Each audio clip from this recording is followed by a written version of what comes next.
उत्तर मध्य सांस्कृतिक केंद्र के नए डायरेक्टर गौरव कुमार बंसल जी ने पुनः शुरू की सुरांजलि। मैं भारतीय रेल यातायात सेवा इंडियन रेलवे ट्रैफिक सर्विस का 2000 बैच का अधिकारी हूँ और यहाँ पे आने से पहले मैं वरिष्ठ मंडल परिचालन प्रबंधक उत्तर मध्य रेलवे सामान्य वरिष्ठ मंडल परिचालन प्रबंधक सामान्य उत्तर मध्य रेलवे इलाहाबाद मंडल में कार्यरत था। मैंने मुरादाबाद मंडल, लखनऊ मंडल, आगरा मंडल और इलाहाबाद मंडल 4 जगह काम किया है। इसके अलावा मैंने Indian railway institute of transport management Lucknow में भी एज प्रोफेसर काम किया है, जो कि मेरे ड्यूटीज़ का मतलब रेलवे की ड्यूटीज़ का हिस्सा था। जो कला और संस्कृति से मेरा जुड़ाव है वो बचपन से ही है, मैं इसमें लगा रहा। मैं हिंदी उर्दू दोनों में कविता करता हूँ, अंग्रेज़ी में किताबें लिखता हूँ। 5 किताबें मेरी अभी तक आ चुकी हैं, जिसमें से कि एक उर्दू में है, 2 हिंदी में हैं और 2 अंग्रेज़ी में हैं, और एक उपन्यास भी उनमें शामिल है जो अभी मैंने मतलब लेटेस्ट मेरा उपन्यास है, उसका टाइटल है चबूतरा। उसके अलावा मैं स्पेनिश गिटार बजाता हूँ। मैं NCZCC के ही मंच का कलाकार भी रह चुका हूँ। मैं 2011 में मैंने 45 मिनट का प्रोग्राम दिया था गज़ल का, चलो मन गंगा जमुना तीर में, और ऑल इंडिया रेडियो पे मैं अनाउंसर भी रह चुका हूँ। तो ये मेरा संक्षिप्त परिचय है। मेरे फादर जो हैं वो इलाहाबाद के SP थे एक ज़माने में, ही 67 बैच IPS, और मेरे परिवार में मेरी वाइफ हैं और 2 बच्चे हैं। अच्छा, आप अभी यहाँ पे जब ज्वाइनिंग ली है तो इसके यहाँ पे देखिए कि यहाँ की व्यवस्थाएं कैसी थी, क्या आपको समझ में आया, क्या नहीं, व्यवस्थाएं अच्छी हैं यहाँ पे। ऑफिस बहुत अच्छा है, ऑफिस के लोग बहुत अच्छे हैं, स्टाफ बड़ा कोऑपरेटिव है, बड़े अच्छे काम करने वाले मेहनती लोग हैं यहाँ पे। और जाहिर सी बात है, एक इंस्टीट्यूट अगर एक इंस्टीट्यूशन इस तरह से चल रही है तो अच्छे लोगों के बिना तो नहीं चल सकती। ऐसा कुछ नहीं है, थोड़ा सा ये था कि आनंद वर्धन शुक्ला जी के जाने के बाद और मेरे आने के बीच में थोड़ा सा गैप हो गया, तो उसमें जो कार्यवाहक डायरेक्टर रहे उनके पास और भी कामों का बोझ था, तो थोड़ा सा यहाँ पे कुछ चीज़ें ऐसी हैं जो कि दोबारा से शुरू करने की ज़रूरत है। जैसा कि मैं आपको अभी बता रहा था कि एक स्वरांजलि प्रोग्राम यहाँ पे होता है जिसमें कि नवोदित कलाकारों को मौका दिया जाता है। बड़ा इंपॉर्टेंट प्रोग्राम है क्योंकि नई प्रतिभाओं को मंच मिलना बहुत ज़रूरी है, वही आगे चल के बड़ी प्रतिभाएँ बनेंगी। उसको मैंने आज ही अभी अनुमोदन दिया है कि उसको दोबारा शुरू किया जाए। इसी प्रकार एक यहाँ की मैगज़ीन है, इस मैगज़ीन का टाइटल है कला संगम। मैं आपको दिखा देता हूँ, ये कला संगम करके मैगज़ीन है। ये बड़ी अच्छी मैगज़ीन यहाँ पर आनंद वर्धन शुक्ला जी ने शुरू करी थी। इसका भी प्रकाशन फ़िलहाल रुक गया था, तो इसके लिए मेरी बात हुई है, इसके एडिटर अशोक चक्रधर जी हैं, अभी मैं उनसे बात करके चुका हूँ, तो इसको भी दोबारा हम शुरू करेंगे।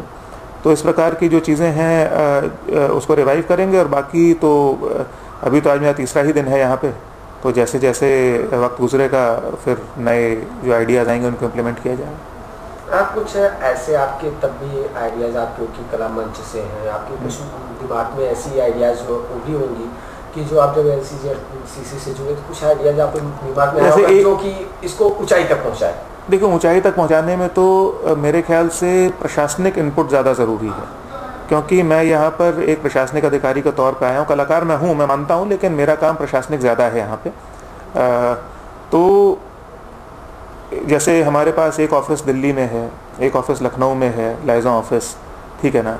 फिर हमारा बहुत सारा कार्य ऐसा है जो कि संस्कृति मंत्रालय भारत सरकार के तत्वावधान में चलता है।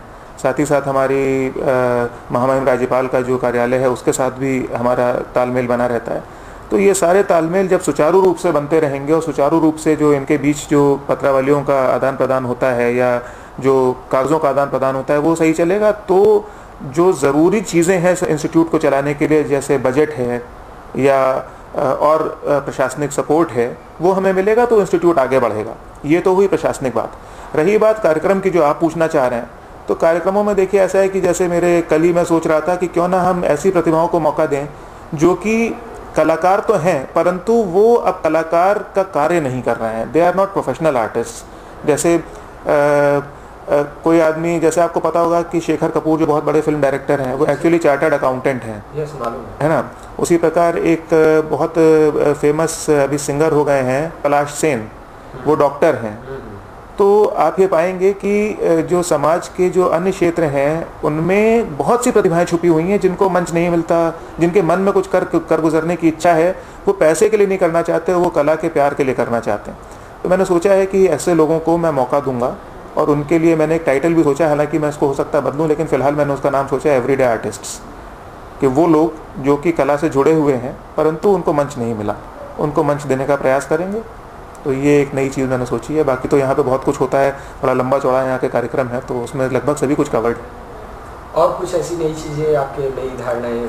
नई धारणाएँ देखिए ऐसा है कि मैं सोचता हूँ कि फोक जो कि यहाँ का जो यहाँ के जिसको जो कारण था इसके बनने का, that was folk and tribal art. हमारी जो लोकगीत है, लोक संगीत है, और जो हमारी जाति जनजाति जो हमारी एक कला है, उसका संरक्षण बहुत ज़रूरी है।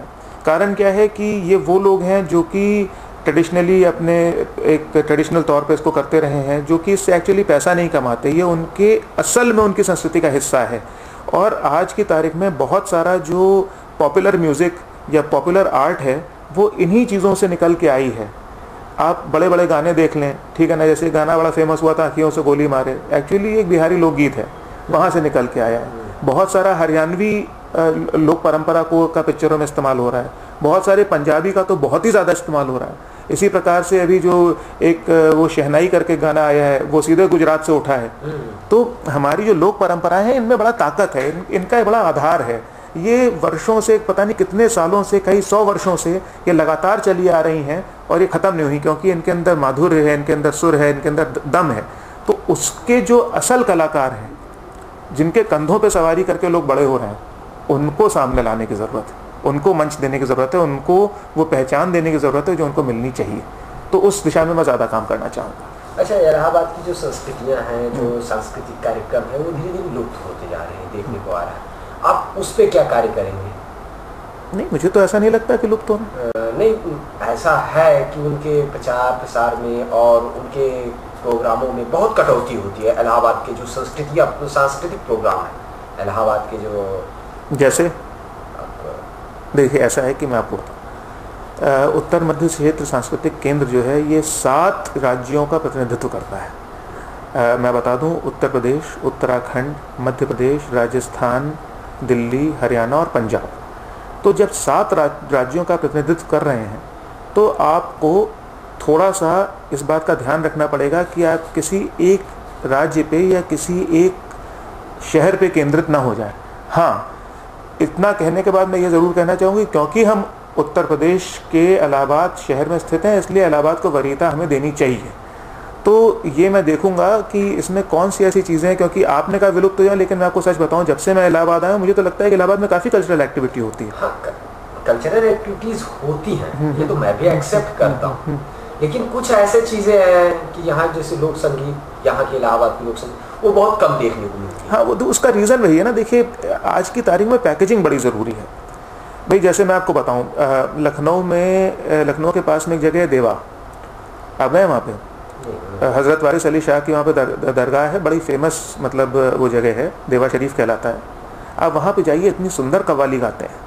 कोई उनके पास माइक नहीं होता, कोई उनके पास मिक्सर नहीं होता, कोई मतलब वो एक हारमोनियम और ढोलक लेके बैठते हैं और वो ऐसी बढ़िया आपको कव्वाली सुनाएंगे, आप तबीयत खुश हो जाएगी, आप कहेंगे भाई असल कव्वाली तो ये है।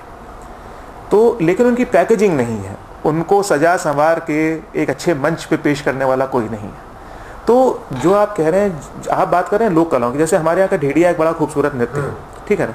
अब ढेड़िया नृत्य जो है, अगर आप उसको देखें तो बड़ा डेलिकेट है, बड़ा अच्छा उसमें हाथों का मूवमेंट है, बड़ा अच्छा पैरों का मूवमेंट है, कमर का मूवमेंट बहुत अच्छा है, आग को सिर पे रख के लेडीज़ परफॉर्म करती हैं।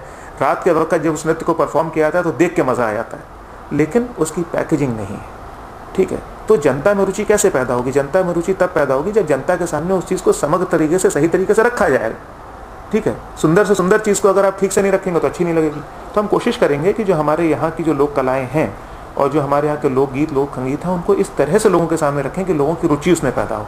जब लोगों की रुचि पैदा होगी तो लोग अपने आप उन लोग कलाकारों को मंच देने लगेंगे। तो ये हमारा प्रयास रहेगा।